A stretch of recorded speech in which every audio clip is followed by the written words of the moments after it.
This is Lawrence Ronowski from the Distinctive Collection in Calgary, Canada. I'll take some time today on this fine December day to do a walk around on the Aston Martin Vantage. Obviously we don't have too many test drives scheduled.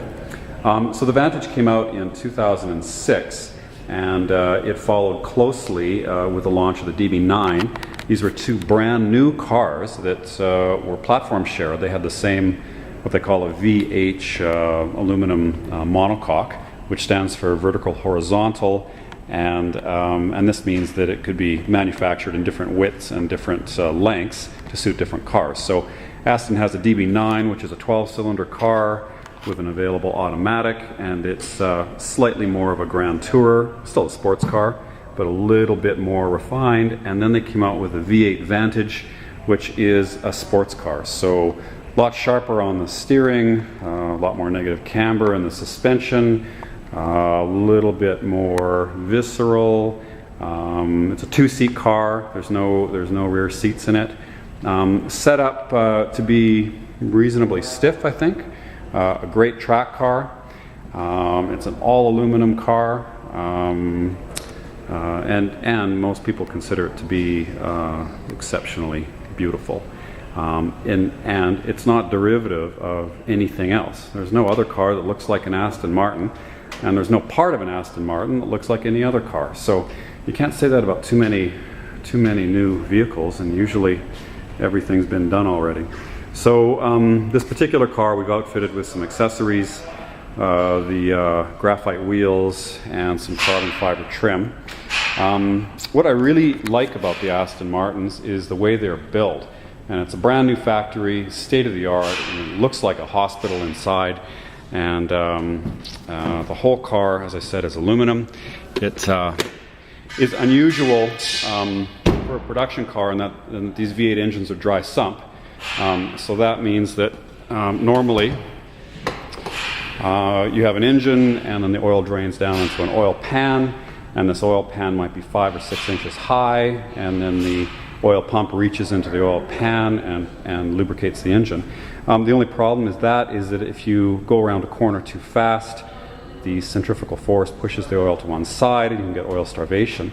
Also, it makes for a pretty high engine. So with the Astons, you've got this remote oil reservoir here, and it eliminates the need for an oil pan, which means you can shave about 5 or 6 inches off the height of the engine, which means you can see that this engine is located really low and far back in the chassis. The beautiful strut bar here, all in aluminum, and you can see the bonded and riveted, the rivets are there, aluminum chassis. Sometimes you can see a little bit of the adhesive. Uniquely for the aluminum cars, the Aston, I don't know if you can see that down there, but these bolts there are separate frame pieces that are built up from the center monocoque. And why that's important is that aluminum doesn't have a memory like steel. If you bend aluminum, you can't bend it back. If there's a dent in aluminum, you can't pound it out like steel. It doesn't have a memory like steel, so if the aluminum is bent, then it's compromised and you have to replace it. So if you have an aluminum monocoque and it's one piece and you get it hit, you have to rejig it, cut out the piece, cut in a new piece, etc., etc. And that means that nobody wants to buy your car after, and you, even with the trained people and the best equipment, you may not ever get your car quite right. So with the Aston, you can build it up from new pieces, and that makes a big difference for a car that you want to be comfortable driving day to day. Every piece in the Aston is bespoke. There are no parts that are platform shared with Fords or any other cars. Each little bit is gorgeous, and underneath it's beautiful too. I'll include some photographs of that. So we've got the engine, which is low down and far back, and then the transaxle for the car lies ahead of the rear axle, and connecting the two of them to avoid the engine torquing the transaxle in the rear and upsetting the suspension is a torque tube that is just beautifully cast. I mean, if you could stand it up in your living room and make a lamp out of it, and it would be a lovely piece. They only make about 5,000 Astons a year. They make about 5,000 Bentleys. They make about 5,000 Ferraris. They make 140,000 Porsches and a couple million BMWs and Mercedes.